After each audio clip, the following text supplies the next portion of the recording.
जय हिंद दोस्तों, स्वागत है आप सभी का आपके अपने YouTube चैनल जैकपुर पे। तो काफ़ी कम समय बचा है, 25 तारीख को आप लोगों का इंग्लिश कोर का एग्ज़ाम होने वाला है और हम आप लोगों के लिए लेकर आ चुके हैं इंग्लिश कोर का मॉडल क्वेश्चन पेपर, जहां से एग्ज़ाम में क्वेश्चन भर भर के पूछे जाते हैं। इसके अलावा भी मोस्ट इंपॉर्टेंट सवाल हम आप लोगों को व्हाट्सएप ग्रुप में डालते रहेंगे, साथ ही साथ चैनल पर भी अपडेट होता रहेगा। तो इसलिए आप हमारे व्हाट्सएप ग्रुप को जरूर ज्वाइन कर लीजिएगा। दिए गए नंबर पर एक मैसेज कीजिएगा, आपको लिंक मिलेगा, अपनी क्लास को ज्वाइन कर लेना है। चलिए स्टार्ट करते हैं। सबसे पहले आप लोगों को क्या दिखेगा, देखने को मिलेगा, जैसे भी एग्ज़ाम का पेपर मिलेगा इस तरह से आपको पैसेज मिलेगा। सबसे पहले पैसेज को आप लोगों को ध्यानपूर्वक पढ़ना है। जितने भी सवाल होते हैं सारे पैसेज से ही पूछे जाते हैं और आप उसको आसानी से आंसर कर पाओगे, क्योंकि आपको लिखना थोड़ी ना होता है, आपको तो ऑप्शन सही जो ऑप्शंस होता है ना उसको चुनना होता है कि इसका जो राइट ऑप्शन क्या होगा। ठीक है, तो चलिए स्टार्ट करें। देखिए हमारा जो पहला सवाल होगा ना वो आपके इस तरह से एग्ज़ाम में पूछे जाएंगे। ठीक है, पहले सवाल में जैसे कहा है कि what is the primary role of Amazon rain forest in regulating the earth climate.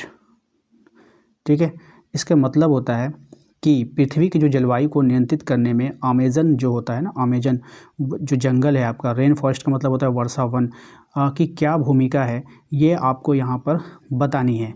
Options तो आप लोग देख ही रहे होंगे, 4 ऑप्शन आपके पास हैं और इन्हीं चारों ऑप्शंस में से आपको क्या करनी है, आंसर करनी है। ठीक है, तो इसका जो राइट आंसर हो जाएगा वो हो जाएगा आपका option number B.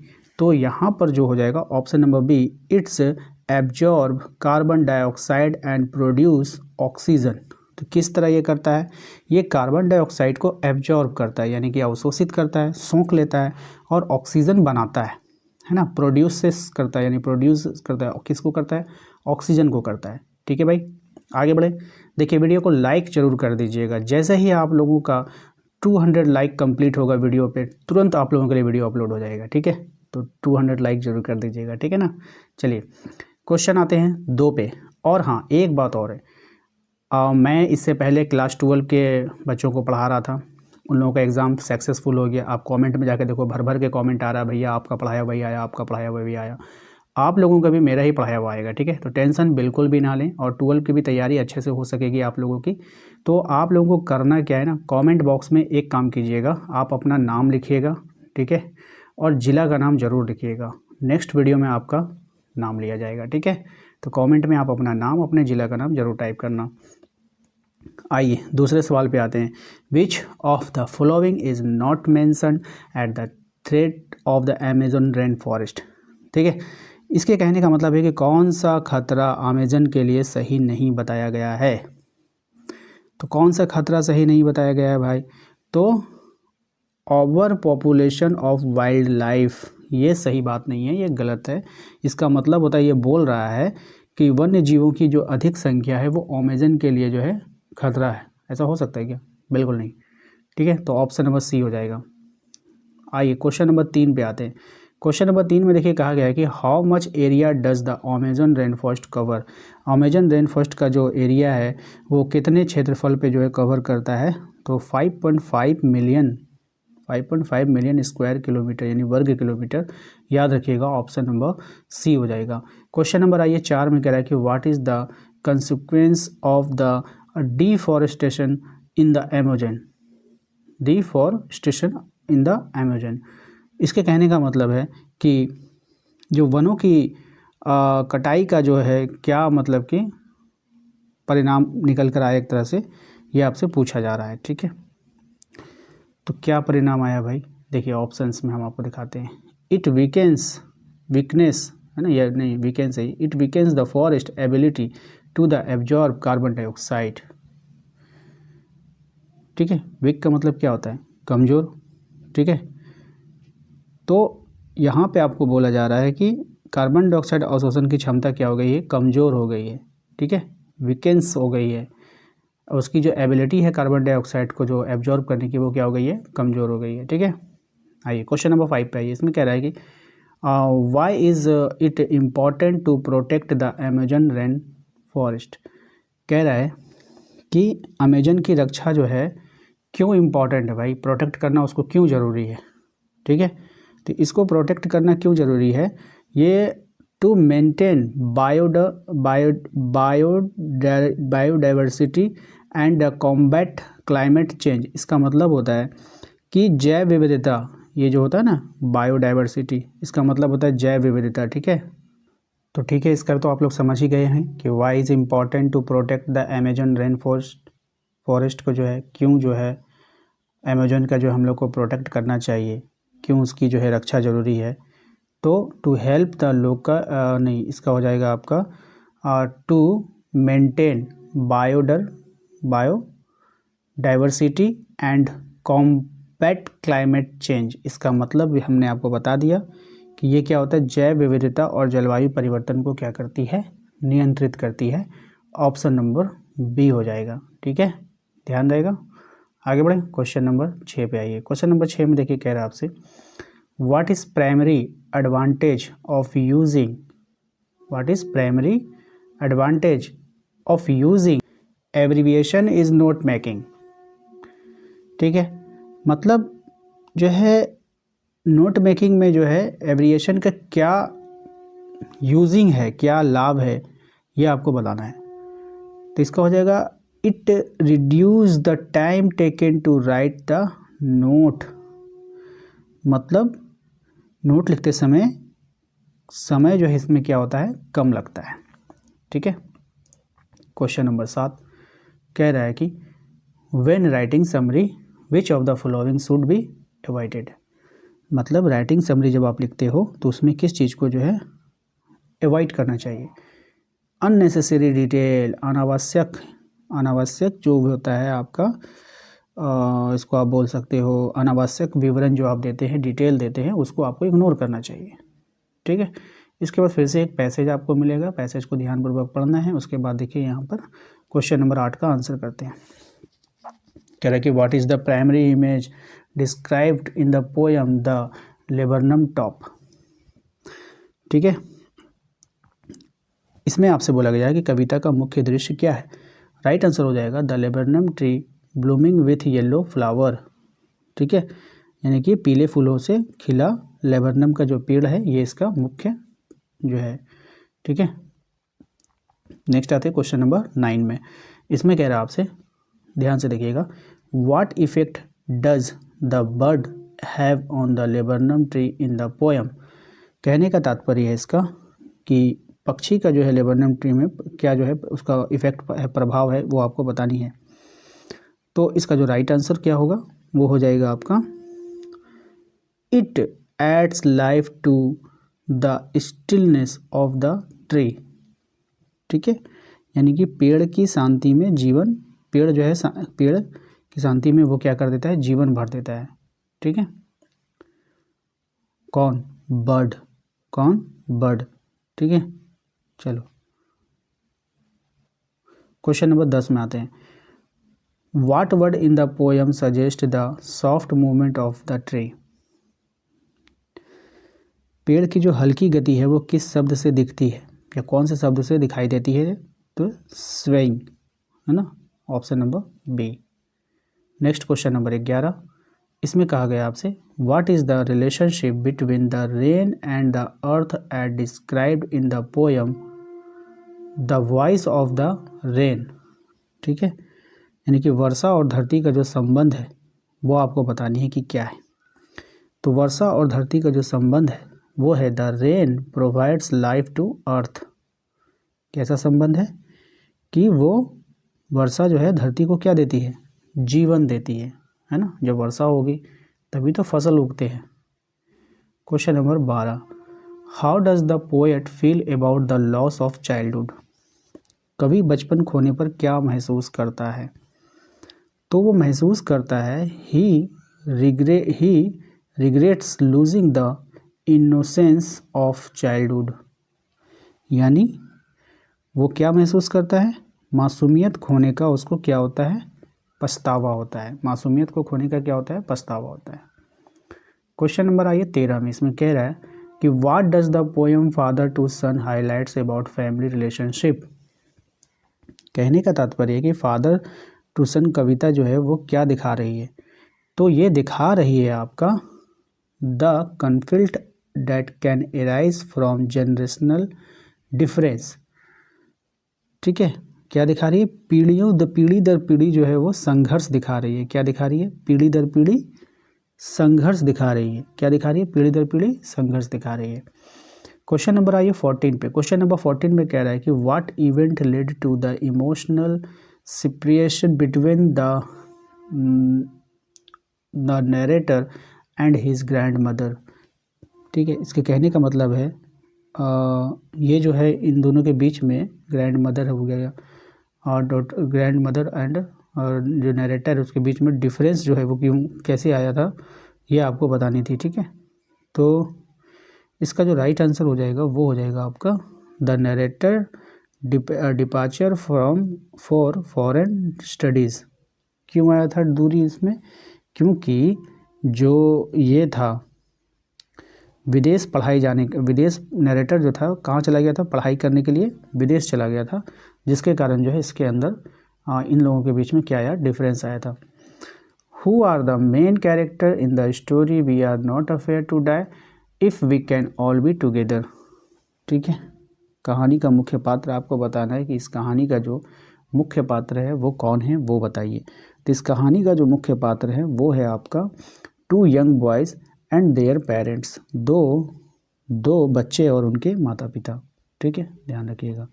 Question number 16, how old was king Tutankhamun है ना, Tutankhamun when he became pharaoh. ठीक है, तो कह रहा है आपसे कि ये जो है तूतन जो किंग टूटन जो है वो जो है किंग टूटन जो है उसकी जब वो फ़राओ बना था तो उस समय उसकी एज क्या थी ये आपको बतानी है इस क्वेश्चन में। तो इसकी एज उस समय थी 9 ईयर्स ओल्ड। ठीक है, ऑप्शन नंबर सी। नेक्स्ट आइए क्वेश्चन नंबर 17। क्वेश्चन नंबर 17 में कह रहा है आपसे कि what is the central theme of the ailing planet the green movement roles. यानी कि रोल, कहने का तात्पर्य है कि अलाइनिंग का जो है मुख्य विषय क्या होता है, अलाइनिंग प्लानेट का उसका मुख्य विषय आपको बताना है। तो उसका जो मुख्य विषय हो जाएगा वो हो जाएगा आपका the environmental degradation and the role of the green movement in saving the planet. तो इसका जो मुख्य जो विषय था वो पर्यावरण विनाश और ग्रीन मूवमेंट के इसमें था। ठीक है, ध्यान रखना है। क्वेश्चन नंबर 18 पे आते हैं। इसमें कह रहा है आपसे from where was professor Gaitonde travelling to. ठीक है, प्रोफेसर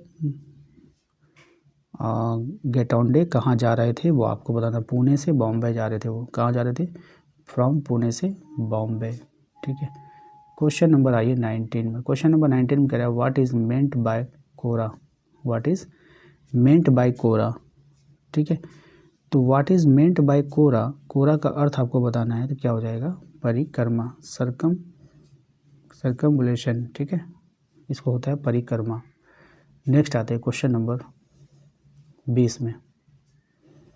इसमें कह रहा है why mystery surrounding king Tut death is still discussed is discovering Tut the saga continues. कहने का तात्पर्य है इसका कि इस कहानी में, ये जो कहानी आप देख रहे हैं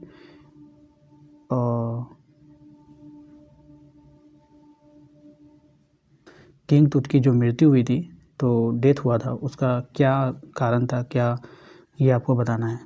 तो the exact cause is of death which the remains unclear despite in investigation में उसका जो एग्जैक्ट डेथ का जो रीज़न था वो पता नहीं चला है। ठीक है, क्वेश्चन नंबर 21 में देखिए कह रहा है आपके who are the main character the summer of the beautiful white horse. ठीक है, यानी कि समर ऑफ ब्यूटीफुल हॉर्स का जो मुख्य पात्र है वो कौन है? आराम और मुराद। ठीक है, यानी ऑप्शन नंबर बी हो जाएगा। नेक्स्ट है क्वेश्चन नंबर 22 में। इसमें देखिए कह रहा है कि what does the story the address explore about post war trauma. ठीक है, कहने का तात्पर्य है कि ये कहानी जो है ना ट्रॉमा वाला, द एड्रेस एक्सप्लोर, तो ये क्या दर्शाता है ये आपको बताना है। ये क्या दर्शाता है ये आपको यहाँ पर बतानी है। तो ये दर्शाता है the emotional weight of the returning to at a home filled with the painful memories. यानी ये दर्शाता है कि दर्दनाक यादों से भरे घर में लौटने की जो भावना होती है ना, वो दर्शा रहा था ये, ठीक है। What literary device is frequently used in Mother Day to add humour to the story. कहने का तात्पर्य है कि मदर्स डे का जो हास्य का जो साधन था वो क्या था, तो वो आपको बताना है। तो एरनी यानी इसको हम लोग बोलते हैं विडम्बना, ठीक है। नेक्स्ट क्वेश्चन नंबर 24 कह रहा है कि who is central figure of the Ghat of only world. इसका सेंट्रल फिगर आपको बताना है कौन था, तो ये था आपका इम्तियाज़ अहमद, ठीक है, option number B. Next question number 25 what moral dilemma does doctor Andrew face in birth. ठीक है, तो बर्थ की कहानी में जो है वो क्या दुविधा थी वो आपको बताना है, ठीक है। इसकी जो कहानी हुई थी इसमें क्या मतलब क्या इसमें दुविधा थी वो बताना है। तो ये हो जाएगा whether to intervene with modern medical producer और let natural take its course, यानी कि इसको जो है आधुनिक इलाज करे या प्रकृति पे इसको छोड़ दे, ये उसके लिए समस्या वहाँ पे बन चुकी थी। Question number 26 how does the poem the tale of Melon City reflect, ठीक है, क्या हो जाएगा, reflect on the nature of justice, ठीक है। कहने का तात्पर्य टेल ऑफ मेन सिटी का जो न्याय के बारे में क्या बताती है वो आपको बताना है। तो it highlights how justice can be arbitrary and influenced by travel factor, ठीक है, ऑप्शन सी हो जाएगा। ओके, आइए क्वेश्चन नंबर आते हैं 27 में। नेक्स्ट है आपका it note making what does की पॉइंट रेफर टू। की पॉइंट का अर्थ होता है वो क्या होता है वो आपको बतानी है। तो इसका होता है main ideas and supporting detail. क्या होता है, main ideas and supporting detail, यानी कि मुख्य विचार और सहायक जो भी विवरण होता है वो दर्शाता है। विच of the following should be avoided will writing summary, ठीक है, यानी कि समरी में क्या नहीं होना चाहिए, क्या उसको अवॉइड करना चाहिए वो आपको यहाँ पर बतानी है।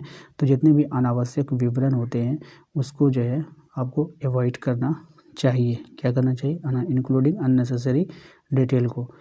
विच of this is an appropriate closing for the formal letter, यानी इसके कहने का तात्पर्य कि फॉर्मल लेटर का सही क्लोजिंग जो है वो क्या होना चाहिए, कौन सा मतलब क्लोज करते समय वहाँ पे लास्ट में क्या होना चाहिए ये आपको नॉर्मली बताना है। तो ये हो जाएगा आपका योर फेथफुल्ली, यानी कि ऑप्शन नंबर सी।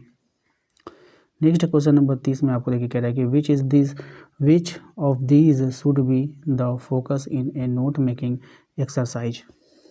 कह रहा है कि नोट मेकिंग में मुख्य ध्यान आपको कहाँ पे रखनी चाहिए, तो ये रखना चाहिए आवश्यक जानकारी जो भी होती है लिखने के लिए।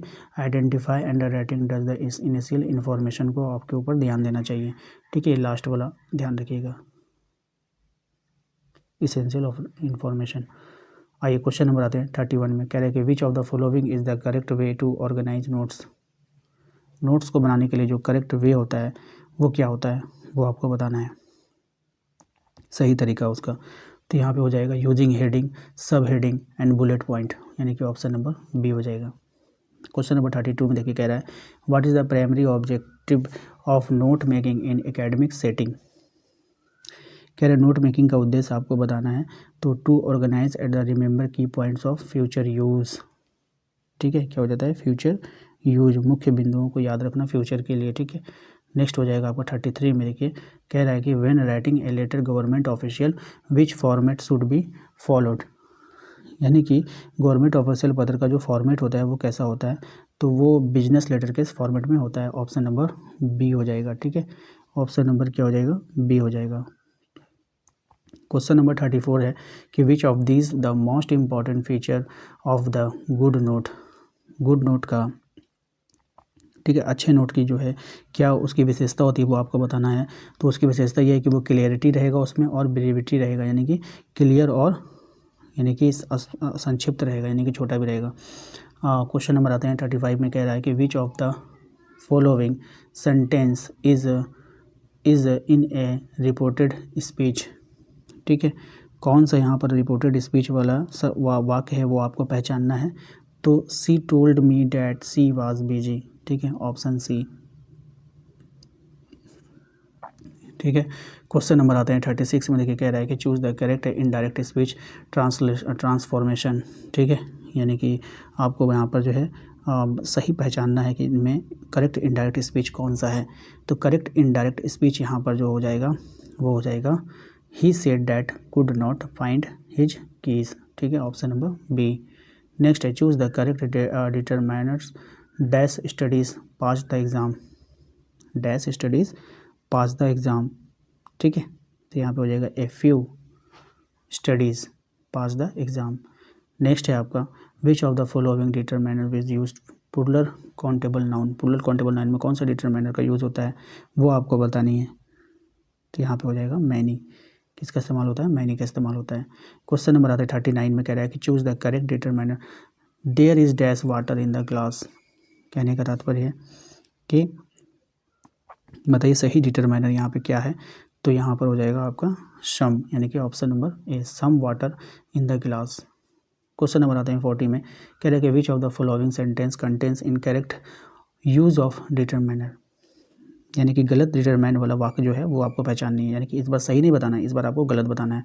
तो यहाँ पे गलत का इस्तेमाल किया गया है। तो यहाँ पे देखिए आपका he want a advice on his career, ये इसमें जो डिटरमाइन इस्तेमाल हुआ वो गलत हुआ है, बाकी सब में जो है आपका सही हुआ है। ठीक है, तो आशा करते हैं आप लोगों को आज का ये वीडियो पसंद आया होगा। वीडियो को लाइक करना है, चैनल पे जो लोग पहली बार आए सब्सक्राइब कर लीजिएगा, बेल आइकन को प्रेस कर लीजिए ताकि आने वाली हर एक वीडियो का नोटिफिकेशन मिले।